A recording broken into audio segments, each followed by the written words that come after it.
all right, and the Son of Man could be glorified. So when you get the understanding, all right, reincarnation does exist in the Holy Bible. All right, so now let's get Matthew 17 and 10. This particular subject is dealing with the reincarnation of holy men. Okay, the holy men of the Lord. All right, so this is the book of St. Matthew's, okay, chapter 17, and I'm going to read verse 10 on this matter. This is the New Testament, dealing with Christ. And his disciples asked him, saying, why then say the scribes that Elias must first come? Elias is Greek, all right, but it's supposed to state Elijah. Elijah must first come. So, like I like to bring out, during the time of the New Testament, the New Testament wasn't written yet during the time that the New Testament events were unfolding. So, when any scripture was quoted in the New Testament, it was referring back to the Old. This is for you Christians out there that like to say, oh, the Old Testament, you're still in the Old Covenant. Oh, you don't? No. See, during the time of the New Testament, you understand, the Old Testament was the only records that they had to go by. Now, we could go by the New and the Old, but they didn't have that luxury back then. The only thing they had to go by was the Old and the Apocrypha. You understand? So, when they say that the scribes, that Elijah must first come, because the scribes were the one that wrote the Bible. You understand? They were the ones that wrote down the visions of the prophets. Like Baruch was a scribe of the prophet Jeremiah. When the Most High showed Jeremiah the vision, Baruch was the one that wrote down a lot of his visions. You understand? So that's why we go into the Apocrypha. You have the book called the Book of Baruch. Baruch was the one that Jeremiah told, like we read Jeremiah 30th chapter and 2nd verse, I believe. The Lord told Jeremiah to write all these words I speak unto you in a book. You understand? And that book was the records that was written by the scribes. Today, those compilation of those books is called the Holy Bible. You understand? And the Bible comes from the Latin or Greek word biblios, which means books. You understand? So therefore, the holy books or the Holy Bible contains the writings of the scribes, okay, as the prophets told them, or as they sometimes wrote themselves, based upon the visions that the Most High showed unto them. So now, this is one of the disciples asking Christ, why then say the scribes, meaning the scriptures, because that's scribe, that Elijah must first come. So now they was referring back to the book of Malachi when they asked Christ this question. You understand? Now Elijah was already dead by the time of the prophet Malachi. You understand? So now they're saying, why does it say Elijah must first come? So that shows you Elijah will be back on the earth again. Because when you read about Elijah, he was taken up by a chariot, what the so-called white man calls and refers to as UFOs. And a lot of you Negroes and Hispanics do too, and you other nations. He was taken up by a chariot, a vehicle of the Most High. He didn't die a normal death. He was taken up. And Elisha took over as the active prophet of Israel after him. So now, verse 11, and Christ answered and said unto them, Elijah truly shall first come and restore all things. Meaning restore the order of the law, statutes, and commandments, the prophets, and things of that sort. And to restore, again, the children of Israel back to the fold of the Most High. Verse 12, but I say unto you that Elijah is come already. See that? So Christ was saying, look, Elijah has already came. That prophecy has already been fulfilled. All right? And they knew him not. See that? They didn't know him. Meaning the people did not know who Elijah was. Elijah has already came. He's here already. And the people didn't know who he was.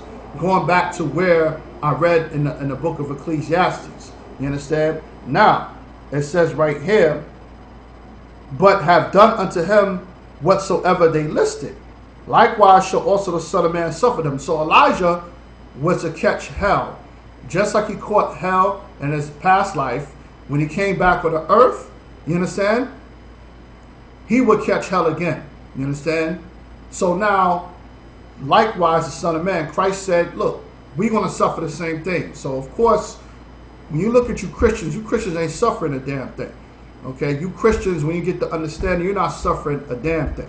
All right? You're not suffering for this word's sake. Okay? You got church charters. You're loved by everybody. You understand? When you look at the Israelites, we're hated by a lot of people. You understand? Because we're teaching the truth. We're teaching, we're suffering the same things that Christ and the disciples suffered. They suffered teaching His word. Do you think people are going to suffer by saying God love everybody? No, they're suffering. We suffer because we're bringing out the truth, which is against the lies of the society. The society is already dormant and been taught lies and bred lies since birth. So now when men like me come and show that's not to be true, then everybody wants to buck up against it. You understand? So Christ suffered, okay, and He suffered, and a lot of people didn't like Christ. So likewise, Elijah, which was one of the prophets, he will come back, and he's came already during the time of Christ.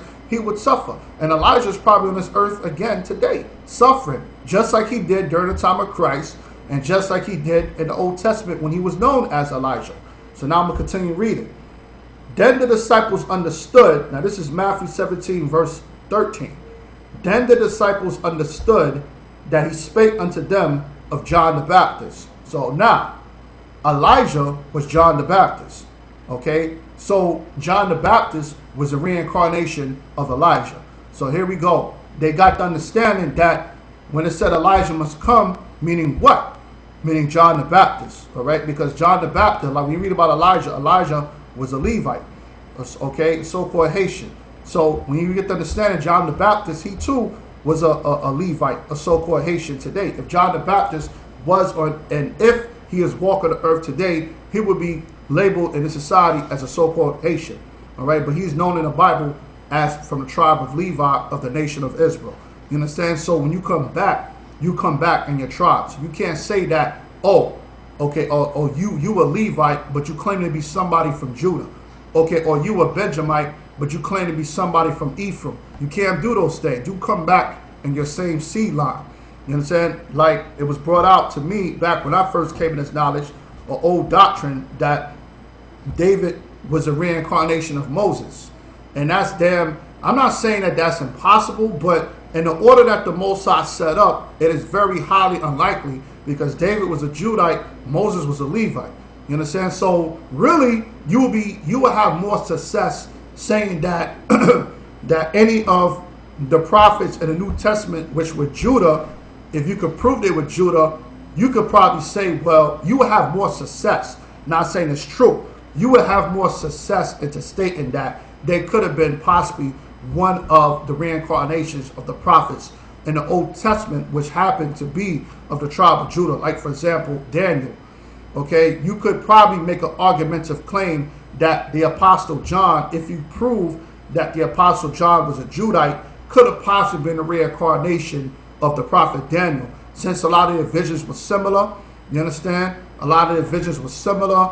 Daniel was a Judite. If you could prove John the Revelator was a Judite, then maybe you will have more of an argumentative point, although it can't not be proven. It's a theory or something of high intellect that one cannot say you crazy by, but you still need more evidence before you bring it out and stand by it as a truth. It's like what they call mere speculation.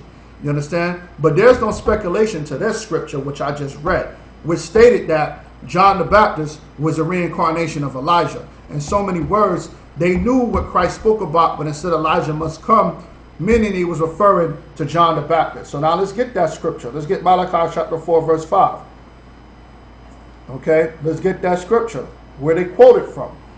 Okay, in the Old Testament, one of the last books of the Old Testament, okay, before the Apocrypha, okay, because the Apocrypha is the compilation of some of the missing books of the Old Testament, and including the book of Maccabees, dealing with the Israelite struggle amongst the Greeks.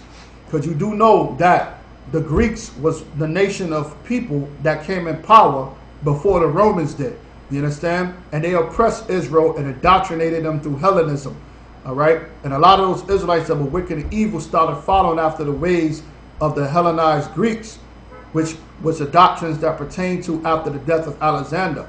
And I'm teaching that in the New Testament, they were also known and referred to as Gentiles, because they followed after the ways of the Gentiles and called themselves after Gentile names. So they too was known as the dispersed, the strangers, the foreigners, or the Gentiles. You understand? So now, let's get the book of Malachi chapter 4, verse 5. Okay? Now, it says, behold, I will send you Elijah, the prophet, before the